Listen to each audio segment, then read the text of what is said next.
In this video, we'll be learning about programs related to text files. Okay, so let me just share my screen with you and get you directly to Spider IDE where we start doing programs related to text file. Okay, so let's look at the first program. It says write a method in Python to write multiple lines of text contents into a text file named as myfile.txt. So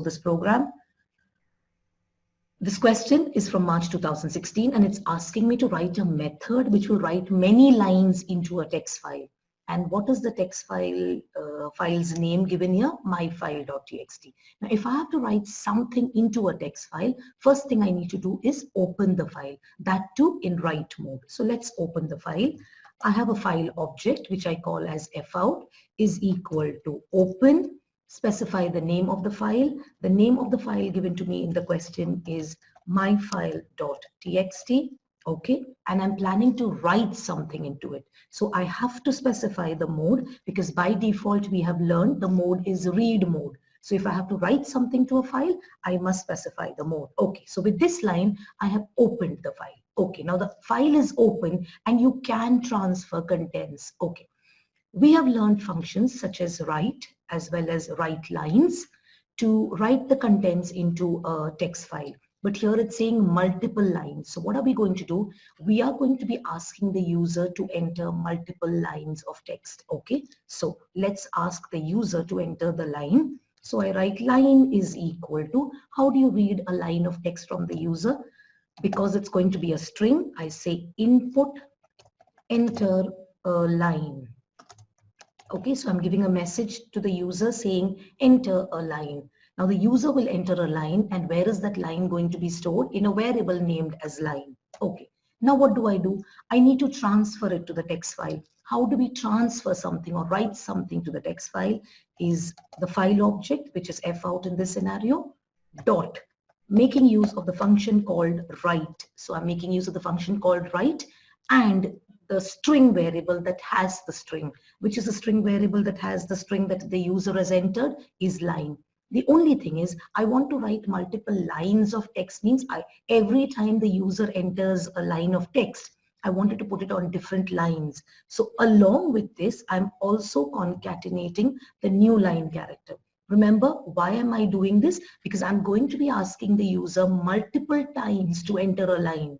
Okay, and every time he enters a line, I want to transfer it to a new line in the file. So I'm putting the /n character. Okay, with this, the line transferring has been done. But here, remember, only one line will be transferred because the user is going to be asked only for a line, and that particular line you are transferring. Okay, what do? If we need to read multiple lines from the user, I can put it into kind of a loop. Okay, I put it as a while true.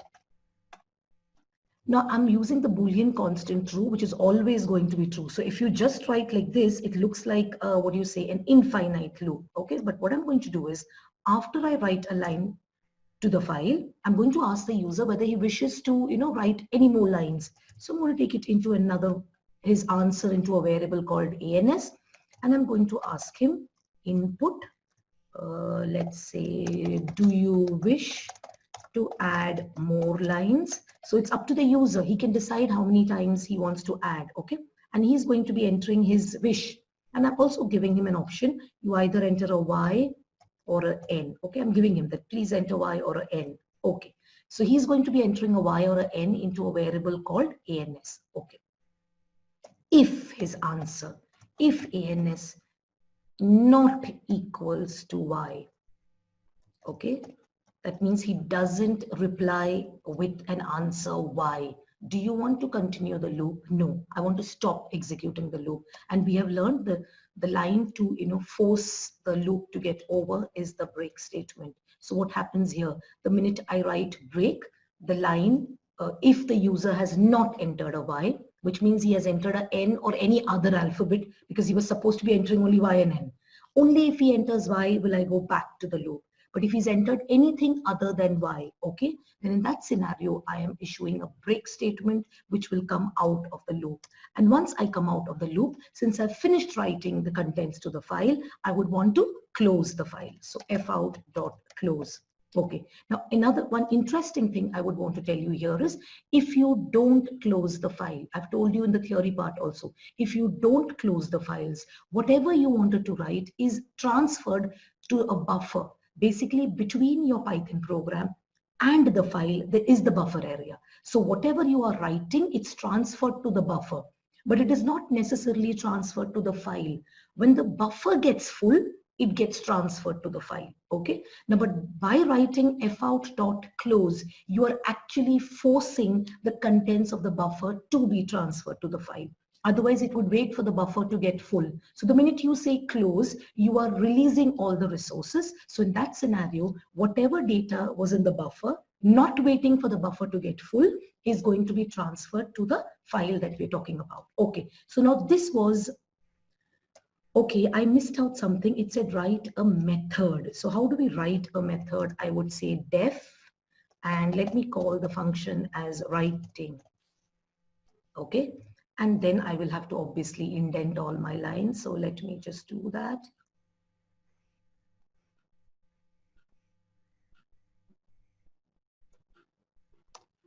Okay, so that's my function, but we know that the function is not going to be executed unless and until I don't call the function. So I'm going to be doing that. That is not a part of the question, but I'm going to be doing that to just show you the execution of the program. How do you call a function? Just by writing its name. And what was the name of the function? Writing. Okay, so let's execute this program. But before that, I would want to show you there is a myfile.txt that I have created here, but which is currently empty. Why have I done this is once I execute the program, I will show you the contents directly here. So I don't need to leave the Spider IDE. Okay. So this is my program. So I hope you understood. This was to open the file in write mode. Why did I write while true? Because I want to keep reading the line come from the user multiple times. While true is basically an infinite loop. But if you see, I've issued a break statement here. When would I want to stop executing the loop? When the user enters any other character other than the Y. Okay, and I read the contents from the user, I transfer it to the file, again read the contents, transfer it to the file, as long as the user wishes to transfer, which means, am I writing multiple lines of text to the file? Yes. Okay, so let me just execute the program. Okay, it's asking me here, enter a line, say I am fine. That's my first line. Okay. It's asking me, do you wish to add any more lines? I say yes. So it's asking me, enter a line. Hope you are fine too. Okay. Then it's asking me, do you wish to enter that line? I say yes. Okay. Good luck. My third line, it's asking me, do you wish to add more lines? Now I say no. Okay. Now because I said no, it should not go back to the loop. Okay, it doesn't go back to the loop and execution is done. So all this that I have written should have gone to myfile.txt. Let's check. Yes, can you see whatever lines that you wrote here is there in myfile.txt. Previously, I just showed you it was an empty file. Now I wrote all the contents that I read from the user into the file. Is the writing of subdata or text into a file clear? You could have written it, you could have taken, if you were talking about only one string, you could have read that string and just issued one write command. Here I issued the write function multiple times because I was supposed to read multiple strings and write to the file. Clear? Let's look at the second program. It was asked in March 2019. Okay. Now write a method or a function AEDISP in Python to read lines from a text file writer.txt and display those lines that are starting either with A or starting with E. So I'm supposed to be reading line by line from the file and checking if it begins with a capital A or a small e. And they've given you an example. And if you see in the example, they give you 3 sentences. But your program is supposed to be displaying only those lines which begin with A, that's a clean environment, or displaying only that which begins with E, which is educational institution. Okay, so what I'm going to do is to make a program, I'm going to take this data which was given to me, and I have a writer.txt file here which I'm going to transfer. Okay, so whatever question, whatever example they gave, I've just transferred it to a file named as writer.txt. Okay, fine. Now, Let me go to the program. It's telling me to write a function, right? So def, okay, what was the name of the function given? aedisp, okay. And it's asking me to read the contents of the file. So I need to open the file in input mode or in read mode. So file object, my file object is called fin. Now there is no hard and fast rule of what the name of the file object should be. It is anything, okay? So I write open. What was the name of the file given to me? Writer.txt, and I don't write the the opening mode, because when you don't write the opening mode, we have learned by default is read. Okay, now we have learned three methods of reading: read, read line, or read lines. Here the convenient method would be either you do read line, that means you read one line at a time, or you use read lines and read everything. I'm going to be doing this particular program using the read line method. Okay, so I write s is equal to fin dot read line. Okay, so one line has been read into variable s.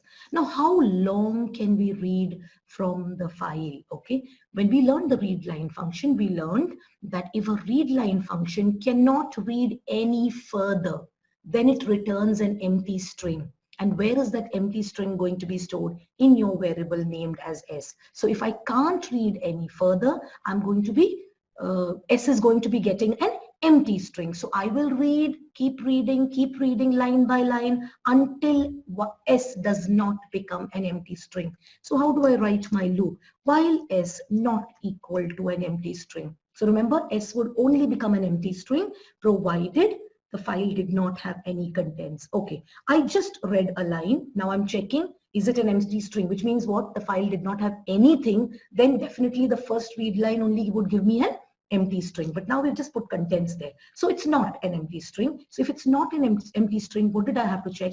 Does it begin with a capital A or a capital E? So how do I do that? I write if S is got the entire line.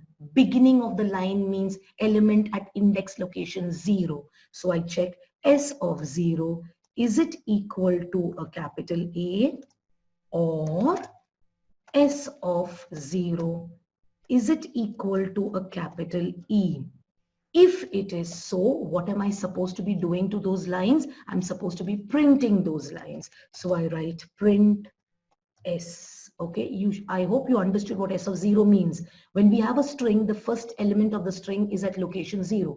We wanted to check if the line begins with means what? The first character is A, or a capital A, or a capital E. First character means a character at index location 0. Okay, so this is going to be done, and that's it. And because I'm done with the function and I'm done with the file, let us learn to close the file also. And now I'm going to be calling this function, because we know unless and until I don't call the function, it won't be executed. So I write aedisp. Okay, remember we have already put the contents of writer.txt as given in the example in the writer.txt file. Now only thing is we have to see, will we get only those two lines displayed on our screen? So let's just execute the program.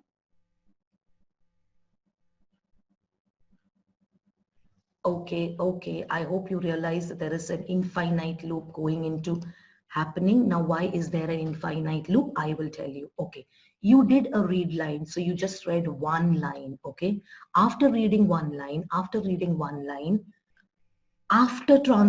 checking if it begins with A or a capital A or a small e, you printed that line, but am I not supposed to be reading the next line? So that I have missed out, and that is the reason you must have realized we have gone into a infinite loop. So that's one thing that you need to learn, that if you do not read from the file and you read it only once, there is a possibility that you are going to go into an infinite loop. So let's make that correction. Good, it came up here so that we remember that we need to be reading the lines multiple times in the file. So I write fin dot read line. Okay, and did you see it was the same line, a clean environment. Why? Because we read that first line. It did not give me an empty string. It began with a A, so displayed it. Again, the same line began with a A, displayed it, and it just went on. Okay. Only when we read the next line will the file pointer move to the next line. So now I have made the correction there, and I think we should have it correct now. Okay, so can you see, you got a message, a clean environment is necessary for our good health. That was our first line, and educational institutions should take the lead.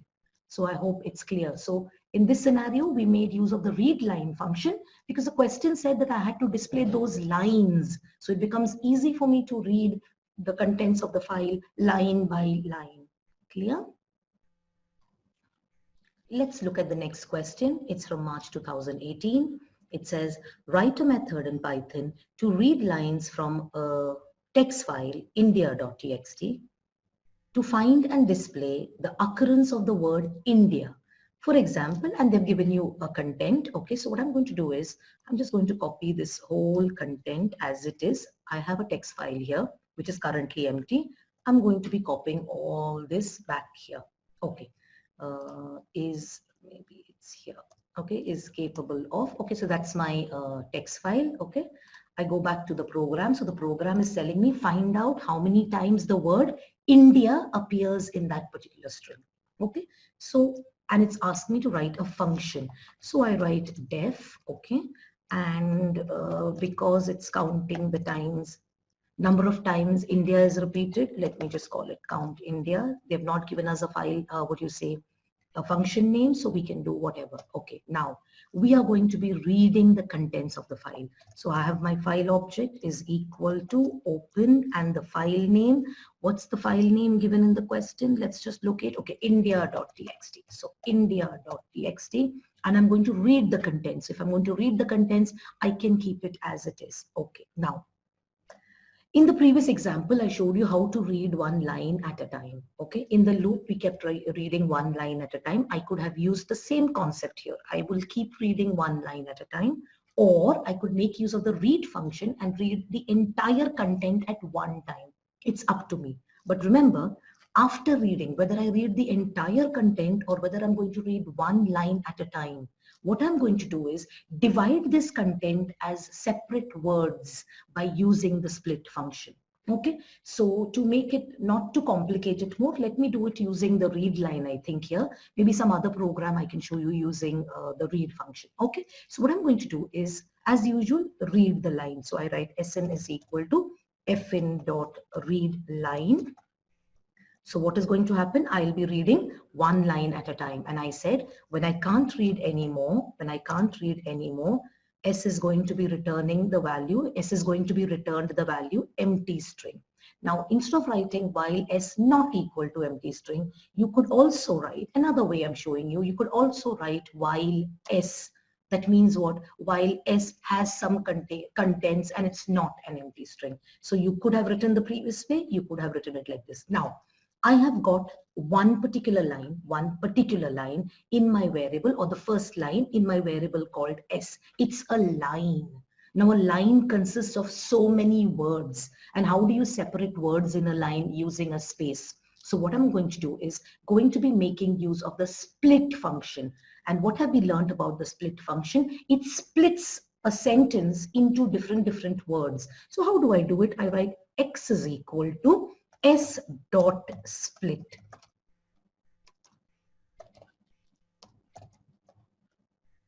Okay, now when I do this, what happens? Now S had one particular sentence, right? That sentence is going to be split. I hope correct. The sentence is going to be split as words, and each of these words is going to be an element in the list named as X. So now if I look at X actually, and if the first line was saying what? India is the fastest growing economy, X's first element would be India, second element would be is the fastest growing economy. Now what do I have to do? I have read the line, I have split the line. Now I have to look at each and every word of the list. How do I do that? I write for I in X. What does for I in X mean? I will be each and every word of X.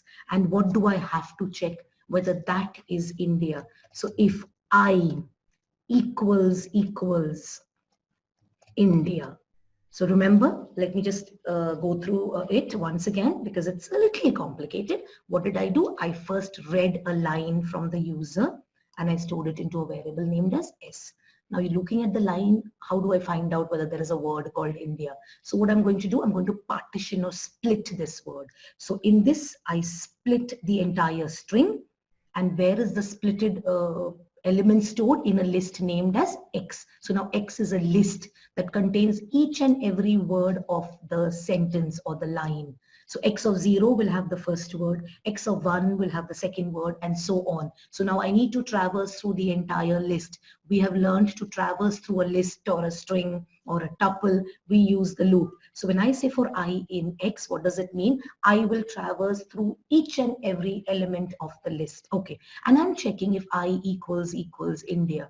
If it is equals India, I need to increment a variable count, and let me call it C. C is equal to C plus 1.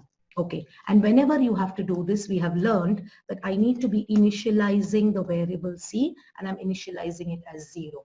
Now here, I want to make a slight change. When I write if I equals India, Python is case sensitive. It will look for a capital I and an NDIA. What if India was written in all capital letters? So what I do is an easier way. If I dot upper, we've learned a function called upper. What does it do? It converts the string to uppercase. So whatever string it gets, it's going to convert it to uppercase and then check, is it capital India? Then it saves me from checking whether it's small India or capital India or whatever. Okay. And I have the answer stored in C. Okay. Now this is, I have only read a line. I can't stop with reading a line. Like the previous case, I would get an infinite loop. Now I need to continue reading the next line. How do you read the next line? Fs is equal to fn dot read line. Okay. Now I'm done with the program. Let me just close the file because I have nothing more to be done with the file. So I close the file. Now we know that if I have to execute the program, I need to call the function. So let's just call the function. So I have count India.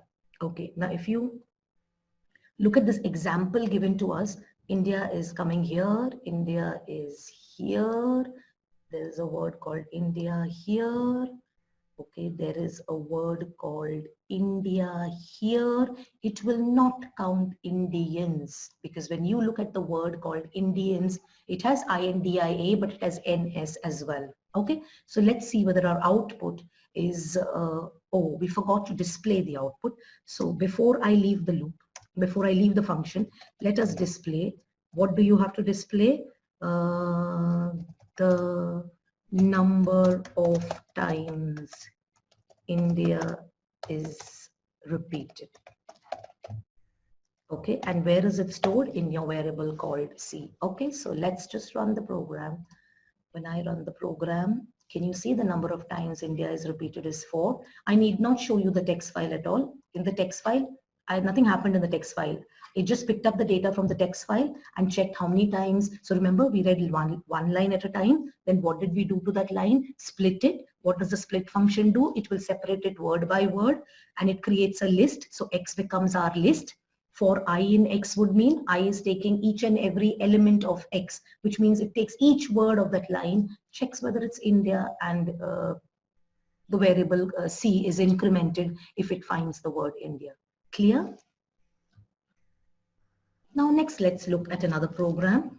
It says write a program that reads the contents of the text file string.txt and transfers all the words that are palindromes. Palindromes are words which you read from the beginning. That means if you take the first letter to the last letter, or if you read from the last letter to the first letter, it is going to be the same. For example, mom, M-O-M. You read it from the front or reverse, it is going to be the same. Okay, so transfer all the words that are palindromes into a text file named as pal.txt. So here in this question, we're dealing with two files. One, string.txt, which is going to be opened in read mode. Why? Because we're going to read the contents of string.txt. And one, pal.txt, which is going to be opened in write mode, because we're going to transfer something to pal.txt or write something to pal.txt. So first time we're seeing a question where we are going to be referring to two files. Okay, so I'll just show you. Let me take this given string. Madam speaks Malayalam. let me take that and put it into string.txt. Okay, so this is my string.txt file. It has Madam Speaks Malayalam. Pal.txt currently has nothing in it. Okay, let's start writing the program. Here it said program, so I'm not talking about defining a function. So first let me start opening the files. So I have a file object to open the file. The first one, let me say open the file in input mode. So I have string.txt, which I'm going to be opening in input mode, means read mode. Then you have another file object which opens the other file, which is the other file pal.txt, and pal.txt has to be opened in write mode. Write mode is not the default mode, so you have to specify the mode. Okay. After opening, now what do? I'll do one thing.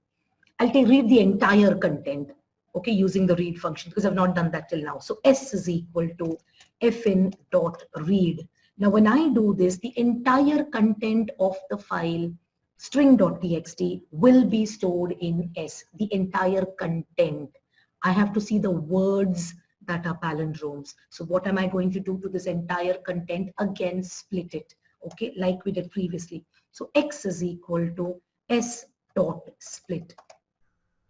So what is my x here? X is a list which is going to be having one word at a time from the string called s. And what is s having? The entire content of the file. Okay. Now what do I have to look? Look at each and every word in the list. How do I do that? By traversing the list. So for I in x, that means I'm traversing through each and every element of the list.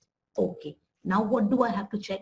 If it is a palindrome. Now look at this line, very interesting line, where I equals I colon -1. You must have learned this splitting. This is called index slicing method. Slicing method, when you put next to, if I is your string, and if you write colon -1, the string is going to be read in reverse order. Okay, so here the slicing method, if I had written 2:3, it means read the elements from 2:8, it would read the elements from 2 and go up till 7. Here it's a splitting, we are using the splitting mechanism, slicing mechanism to go reverse. To get a string in reverse order, you just need to put colon -1. You must have learned it in the string chapter. Okay, so if I equals this, that means if you take I in the forward manner, is it going to be equal to the contents of I in the reverse manner? Then in that case, what does that mean? That word is a palindrome. And if it's a palindrome, where do I have to write it? To pal.txt, which is the file object that connects me to pal.txt, fout. So I write fout.write. And where is the word stored? In I. Okay, and that's it. So it will go through each and every word, check if the straight method and the reverse, the straight string and the reverse string, is it matching? This is important for you if you do not know that if you have a string and if you're using the slicing method, you can reverse the string by writing colon -1. The element actually before the colon is where to start slicing. The element between the two colons, the second element, is where to stop slicing. Now, since you have not said where to start and where to stop, and your counting is going -1, it goes from the last character of the string to the first character of the string, which means what? It has given me the string in reverse order. And if it is matching, I am writing to the file. When I'm done with everything, why should I keep the files open? So you write fin.close and you write fout.close. Okay. Now remember, important to write fn.close and fout.close from exam point of view also, because there are some quarter marks allotted for just closing of the files. Is that clear? So let's just run the program. Okay, now you saw that we did not get any output here. We wouldn't get because there is no print statement. But what is happening? It should have taken everything from string.txt, read it, checked whether it was a palindrome, and should have transferred it to pal.txt. Okay, and did you see that the string Madam and Malayalam both got written into it? The reason being, Madam and Malayalam, you did not leave a space, so it came as one word. So what could we do? What I could do is, after writing A, I concatenate it with a space, which means after you have written that word, leave a space. Let's run the program once again. Now, will the old contents be there in pal.txt? No, because whenever we open a file in write mode, the previous contents are going to get deleted. Okay, so let's just run the program. Okay, and now let me just check pal.txt. Can you see pal has Madam and Malayalam? So hope this program is clear. I took the entire content. This is the first time I think probably I'm using read now. I took the entire content into a string, split the string word by word into a list, went through each and every element of the list and checked whether each element and its reverse, is it the same? If it's the same, I transferred it to another file. So we are using here for the first time, we are making use of two files, one in read mode and one in write mode. Is that clear? Okay, now let's look at the last question that we plan to do under the strings chapter. The files chapter, file handling of text files. Okay. Now it says write a program that converts all uppercase characters to lowercase and vice versa in a file letter.txt. And they've given you that if your string is Happy Holidays 2020, where happy is H and holidays H is only capital, the rest everything is small. What should happen? The reverse. Both the H's should be small letters and the small letters should be capital letters. Okay, so this is Happy Holidays. Okay, let me just take this to my file. Okay, I have letter.txt here, which currently has nothing. Let me take it to that file. Okay, so the letter.txt is having contents in this particular format. After I finish executing this function, it should be reversed. All capital letters to small, all small letters to capital, and the numbers and the special characters and everything else remains unchanged. Is that clear? Okay, so let's open this file. Now, since I have to read the contents of the file object, which is fn for me here, open, and the name of the file. What is the name of the file given to us? Is letter.txt. I've opened the file. Okay, now one way would be I read everything using read. I use readlines to keep reading. I just want to show you another method. Can we read? Have we learned while we were doing the concepts in file handling? Can we read one character at a time also? Yes. How do I do it? I write s is equal to fin.read, and I'm specifying a parameter with the read, and I say 1. So what does that mean? Read only one character into the variable called s. So remember, if I didn't write 1, it read the entire string. You could do that way also. I just want to show you variety.